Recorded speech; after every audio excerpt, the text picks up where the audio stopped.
আপনারা জানেন যে গতকাল প্রদেশ কংগ্রেসের এক প্রতিনিধি দল রাজ্যের গন্ডাছড়া গন্ডাকুইসা এই মহকুমার সম্প্রতি এক ঘটনাকে কেন্দ্র করে বিবাদমান দুই গোষ্ঠীর তাদের সংঘর্ষে যে পরিস্থিতির উদ্ভব হয়েছে তা পর্যবেক্ষণে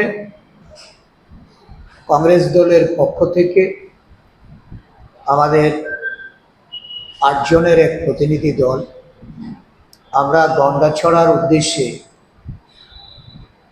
কালাঝাড়িতে যাওয়ার পর সেখানে প্রশাসনের দ্বারা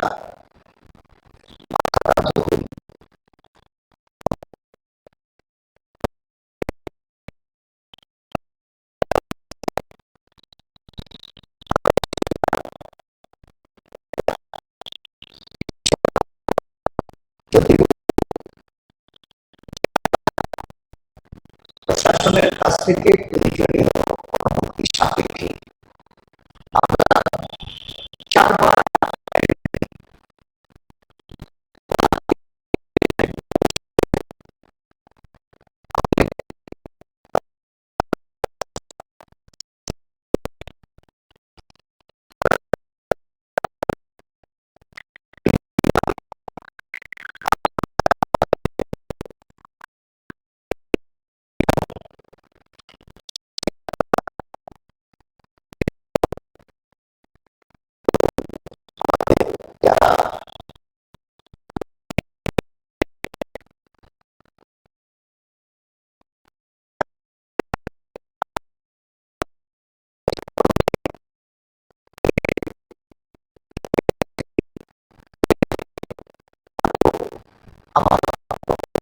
আমি পরবর্তী সময়ে এটা আপনাদের সম্মুখে রাখ। আগে একটু কাইন্ডলি ফুটেজ তুলে দেখে নেব।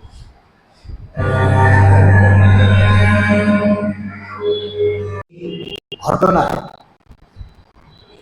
গন্ডাছড়া মানুষের বর্তমান কি অবস্থা, কি ভয়াবহতা এবং এই ঘটনার পরিপ্রেক্ষিতে মানুষের মধ্যে যে ক্ষোভ বা অসন্তোষ, এটা পরিষ্কার তাদের কথার মধ্য দিয়ে বেরিয়েছে। এই ঘটনায় বর্তমানে 165টি পরিবার যাদের বাড়ি এবং দোকান ঘর সম্পূর্ণ আগুনে ভস্মীভূত হয়েছে, তারা আশ্রয় শিবিরে গিয়ে অবস্থান করছেন এবং তাদের সাথে মোট 176টি পরিবার মধ্যে আছে যারা নানাভাবে বাড়িঘর ক্ষতিগ্রস্ত হয়েছে। লুটপাট করে তাদের সমস্ত জিনিসপত্র তুলে নিয়ে গেছে, ভেঙে ফেলা হয়েছে। তাদের সমস্ত সামগ্রী বাড়িতে গিয়ে সেখানে যে বসবাস করবে, নিরাপত্তার অভাবের দরুন তারা এই আশ্রয় শিবিরে অবস্থান করছে। একটা অস্বাভাবিক ঘটনা সারা গন্ডাছড়া মহকুমা জুড়ে যখন বিরাজ করছিল, সেই 12 তারিখ যেদিন এই ঘটনার সূত্রপাত হয়, প্রশাসনের কাছে যেমন সেখানকার নাগরিকরা আর্জি জানিয়েছিলেন, নিরাপত্তার জন্য আরেকটা প্রশাসনের সক্রিয় ভূমিকা তারা গ্রহণ করার জন্য আবেদন করেছিলেন। রাজনৈতিক দল হিসাবে আমরাও সেই দিন সন্ধ্যাবেলায় ডিজিপি সাহেবের অফিসে গিয়েছিলাম এবং AIG-L আমরা পরিষ্কারভাবে বলেছিলাম যে গন্ডাছড়া থেকে যে যতটুকু খবর উঠে আসছে, গন্ডাছড়ার পরিস্থিতি ভয়াবহ। এই একটা অবাঞ্ছিত মৃত্যুর ঘটনাকে কেন্দ্র করে উভয় সম্প্রদায়ের মধ্যে একটা অশান্তির বাতাবরণ বিরাজ করছে। এটাকে যেন সক্রিয়ভাবে আরক্ষা প্রশাসন এটাকে এই গণ্ডগোল যেন না বাড়তে পারে মানুষের নিরাপত্তা প্রদান করার জন্য আমরা জানিয়েছি। কিন্তু দেখা গেল রাত বাড়ার সঙ্গে সঙ্গে 163 ধারা জারি করা সত্ত্বেও সেখানে এই অগ্নিসংযোগের ঘটনা, লুটপাটের ঘটনা এবং নানাভাবে বাড়িঘর ধ্বংস করার পরিপ্রেক্ষিতে মানুষ জঙ্গলে গিয়ে আশ্রয় নিয়েছে। তাদের বিষয়, জীবন, সম্পত্তির সমস্ত কিছু সেদিন আরক্ষা প্রশাসন তারা রক্ষা করতে ব্যর্থ হয়েছে। সাধারণ প্রশাসনের ভূমিকা সেদিন গন্ডাছড়ার উপরে যারা বসবাসকারী তাদের মুখের কথায় যে কোথাও তার ছিটে ফোটাও দায়িত্ব বা কর্তব্যের ক্ষেত্রে সেটা পরিলক্ষিত হয়।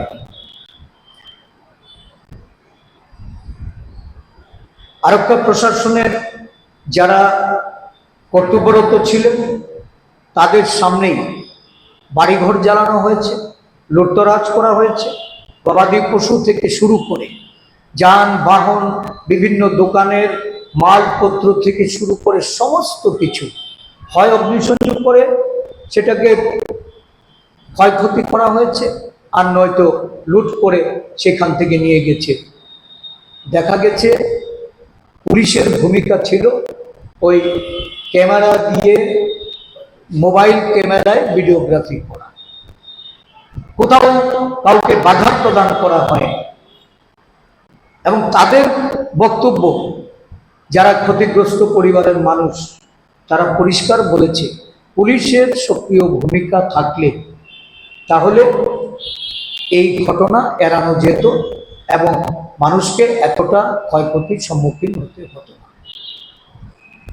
এহেন পরিস্থিতিতে আমরা দেখলাম 163 ধারা বলবৎ থাকা সত্ত্বেও ঘটনার পরের দিন শাসক দলীয় এক পক্ষ যার মৃত্যু হয়েছে সেই পরিবারের সঙ্গে গিয়ে মিলিত হয়েছে এবং এর পরের দিন এই 163 ধারার মধ্যে শাসক দলের পক্ষ থেকে আরেক পক্ষ যারা আশ্রয় শিবিরে আছেন তাদের সঙ্গে গিয়ে মিলিত হয়েছে। এই ঘটনা চোখে আঙ্গুল দিয়ে দেখিয়ে দেয় যে শাসক দলীয়রা সেখানে যাচ্ছে, তাদের 163 ধারা বলবৎ থাকা সত্ত্বেও তাদের যেতে কোথাও বাধা নেই এবং তারা যারা যাচ্ছে তারা শুধু একটা পক্ষের সঙ্গে গিয়ে মিলিত হচ্ছে। এটা পরিষ্কার যে একটা পরিকল্পিত ঘটনা।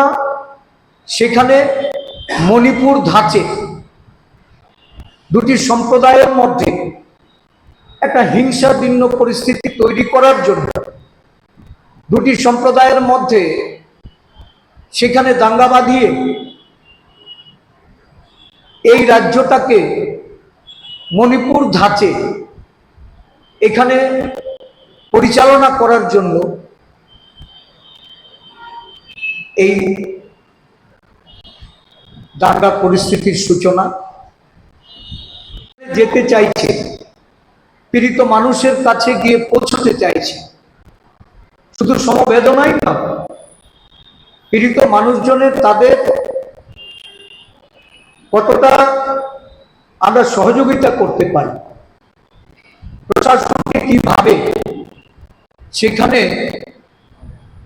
সর্বদলীয়ভাবে কাজে লাগানো যায়, এই প্রেক্ষিত তৈরি করার ক্ষেত্রে বিরোধী দলের যে দায়িত্ব কর্তব্য সেই দায়িত্ব কর্তব্য পালনে আমরা বারংবার এগিয়ে এসেও আমাদেরকে সেখান থেকে বাধাপ্রাপ্ত হয়ে ফিরে আসতে হচ্ছে, বিরোধী দলকে ঢুকতে দেওয়া হচ্ছে না।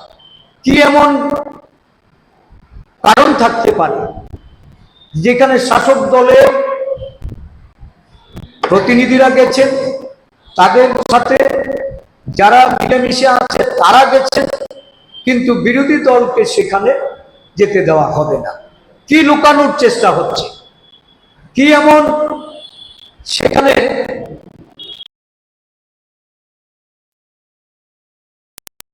বলুন? আর ষড়যন্ত্রকারীদের ষড়যন্ত্রের যে বিষয়গুলি, সেগুলি জনসম্মুখে আসতে পারে। এই ঘটনা চাপা দেওয়ার ক্ষেত্রে প্রশাসন যে উদ্যোগ নিয়েছে, আমরা একবারও বলি না কালারপ্রাপ্ত তাদেরকে দায়িত্ব অর্পণ করে সেখানে এই পরিস্থিতি মোকাবেলা করা যেত না, বা সেই পরিস্থিতি থেকে আজকে যে মানুষ ক্ষতিগ্রস্ত হয়েছে তাদেরকে তাদের জীবন সম্পত্তি রক্ষা করা যেত না? কারণ পুলিশকে নিষ্ক্রিয় করে রেখে এই ধরনের একটা ঘটনা যারা তৈরি করে সারা রাজ্যে মেসেজ দিতে চেয়েছেন, আজকে প্রশাসনিক এই গাফিলতি গন্ডাছড়াবাসী তারা তুলে ধরছে, তাদের ক্ষোভের বহিঃপ্রকাশ ঘটছে, এবং যে কারণে শাসক দলের মন্ত্রী সহ শাসক দলীয় নেতারা যখন সেখানে উপস্থিত হয়েছিল, তাদের মধ্যে এই ক্ষোভে আশ্রয় পড়েছে এবং তাদেরকে সেখানকার জনগণ তাদের প্রতি অনাস্থা প্রকাশ করেছে। আমরা সেখানে যেতে পারিনি, এটা যেমন ঠিক, কিন্তু আমরা যতটুকু খবর নিয়েছি প্রায় 100-র উপরে পরিবার যাদের হয়তো বাড়িঘর আগুনে পুড়েনি, কিন্তু তাদের সমস্ত জিনিসপত্র বাড়ি থেকে লুটপাট করে নিয়ে গেছে। তারা সেই বাড়িতে তাদের বসবাস করার মতো কোনো প্রয়োজনীয় পরিকাঠামো নেই। এই গন্ডাছড়া মহকুমার বিভিন্ন এফেক্টেড জায়গাগুলি, হরিপুরা, লক্ষ্মীপুরা, বিভিন্ন 30 card, 38 card, 36 card, 6 card, 7 card, এই যে জায়গাগুলি, এই সমস্ত জায়গায় এখন যারা বসবাসকারী মানুষ তাদের দৈনন্দিন যে কাজ করা, খামারে বিভিন্ন জলাতে গিয়ে মাছ ধরা, বিভিন্ন যারা শ্রমজীবী মানুষ বিভিন্ন কাজের সঙ্গে দৈনন্দিনভাবে যুক্ত, আজকে তাদের সেই কাজের সুযোগ নেই। কিন্তু সরকারের তরফ থেকে বা প্রশাসনের তরফ থেকে শিবিরে যারা আশ্রয় নিয়েছেন তাদেরকে তাদের খাবার দাবারের হয়তো ব্যবস্থা করা হচ্ছে, কিন্তু এই মানুষগুলি কর্মহীন হয়ে আজকে তাদের খাদ্যাভাবে ভুগতে হচ্ছে।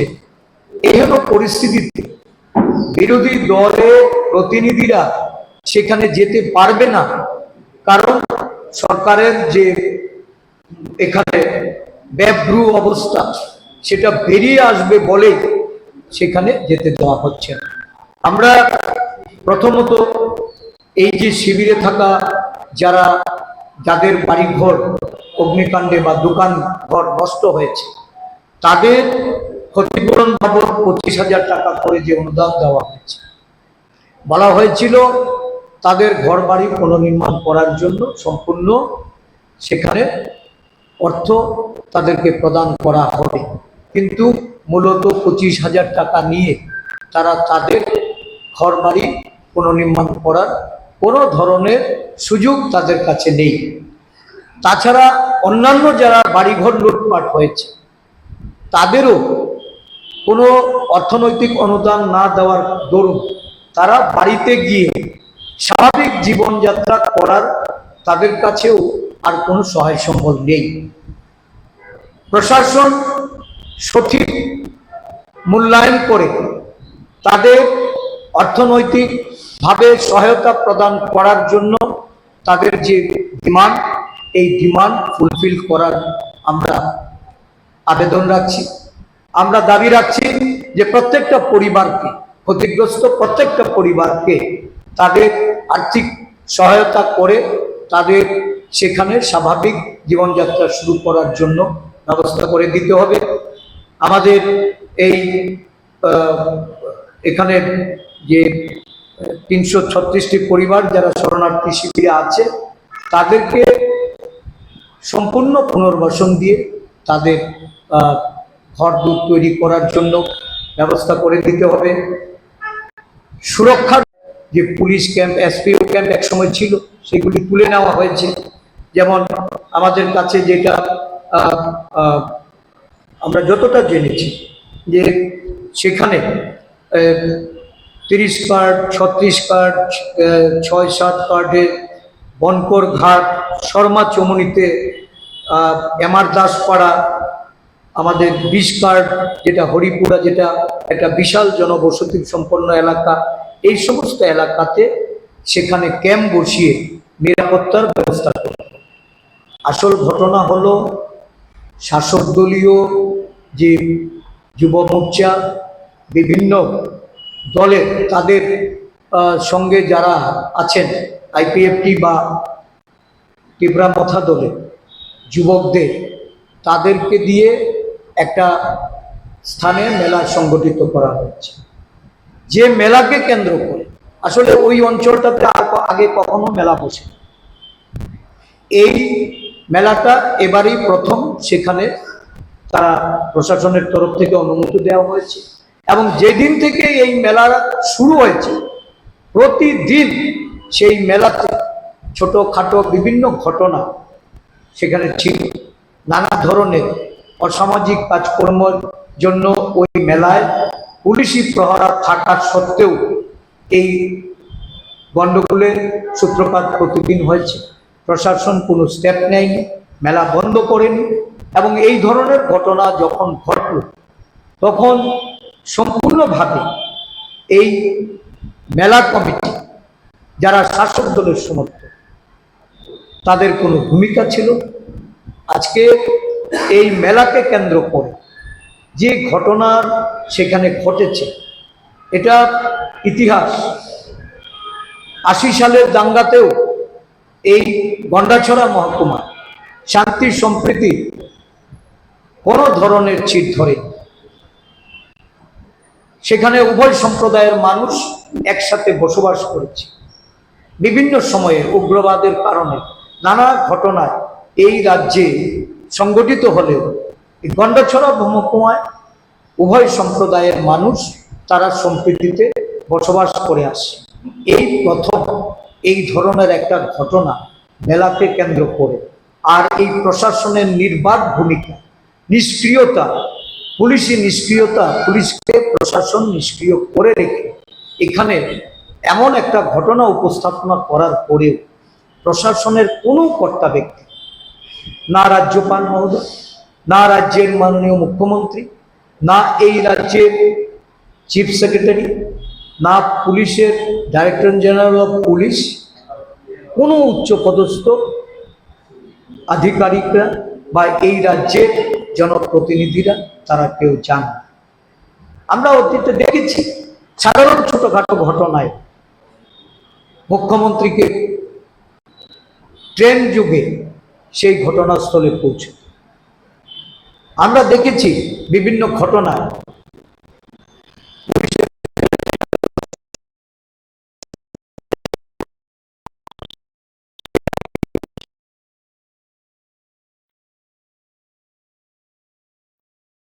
এই ঘটনায় কোনো আধিকারিক, কোনো আমাদের যারা উচ্চপদস্থ হায়ারকি যারা, তারা কেউ চান না।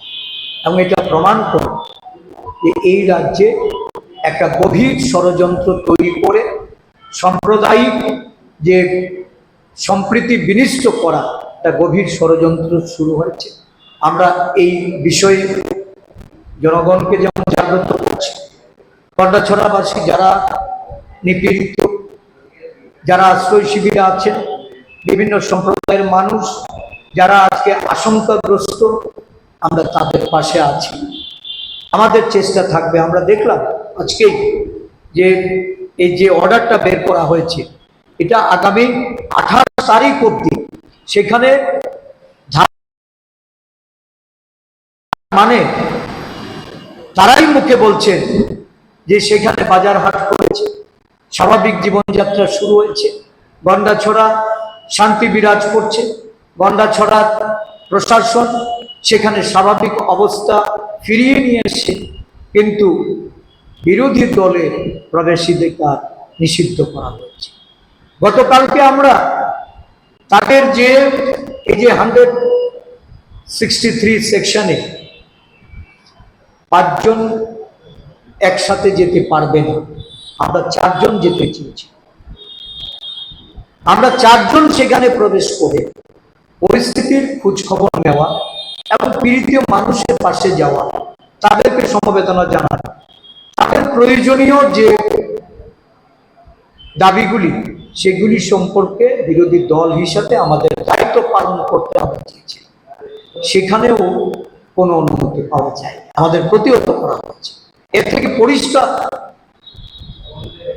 এই রাজ্যের সরকার বা সরকারি ভাবে এই ধরনের একটা ষড়যন্ত্রমূলক ঘটনা ঘটিয়ে রাজ্যটাকে তারা মণিপুর ধাঁচে এই রাজ্যে শাসন কায়েম করতে চাইছে। আমরা তার তীব্র নিন্দা করি। এই ঘটনায় উভয় সম্প্রদায়ের মানুষকে সম্প্রীতি নিয়ে তাদেরকে সহাবস্থান করার জন্য জাতীয় কংগ্রেস দল বা ত্রিপুরা প্রদেশ কংগ্রেসের পক্ষ থেকে আমরা আবেদন করছি। কারণ আপনারা জানেন আমাদের 2 জন জাতীয় পর্যবেক্ষক এই রাজ্যে এসেছে।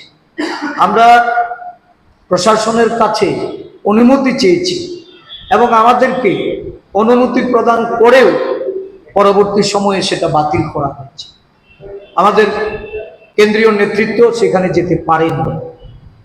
গতকালকেও সেটা আমরা অনুমতি পেয়েও সেটা আমরা সম্পন্ন করতে পারিনি। অবশ্যই গন্ডাছড়াবাসীরা আমরা পাশে আছি এবং আমরা আগামী দিন যখন এই যে আজকে যে সেকশনটা ইম্পোজ করা হয়েছে এটা নিয়েও আমরা ভাবছি যে বিরোধী দলের তাদের অ্যাক্টিভিটিতে কেন বাধা সৃষ্টি করা হবে, এটা নিয়েও আমরা আইনগতভাবে আমরা আমাদের ভাবনা আছে, আমরা দেখছি। এটুকুই ছিল আমাদের বক্তব্য।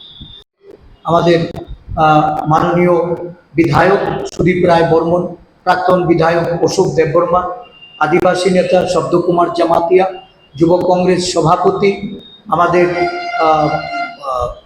রাজ্যের যুবনেতা নীলকমল সাহা, আমাদের মিডিয়া ডিপার্টমেন্টের আমাদের শ্রেয়সী লস্কর, ছাত্রনেতা আমির হোসেন সহ আমরা যে 8 জনের প্রতিনিধি দল গিয়েছিলাম, প্রকারান্তরে আমাদের সবাইকেই সেখানে আটকে দেওয়া হয়েছিল। আমরা প্রতিহত হয়ে ফিরে এসেছি। যদিও আমাদের মিডিয়া টিম পরবর্তী সময়ে এটা প্রশাসনের কাছ থেকে মিডিয়ার শুধু ভূমিকা পালন করার জন্য তাদেরকে প্রবেশ করার সুযোগ দিলেও তারা সেখানে গিয়ে মূলত পীড়িত মানুষের সঙ্গে দেখা করতে পারেনি, মিলিত হতে পারেনি। এর থেকে পরিষ্কার বোঝা যাচ্ছে যে প্রশাসন কিছু লুকুত চাইছে বিরোধীদের কাছে যেন এটা উন্মোচন না হয়, এবং এর জন্য সম্পূর্ণরূপে আজকে এই দাঙ্গাজনিত পরিস্থিতি তৈরি করার জন্য প্রশাসন সম্পূর্ণভাবে দায়ী।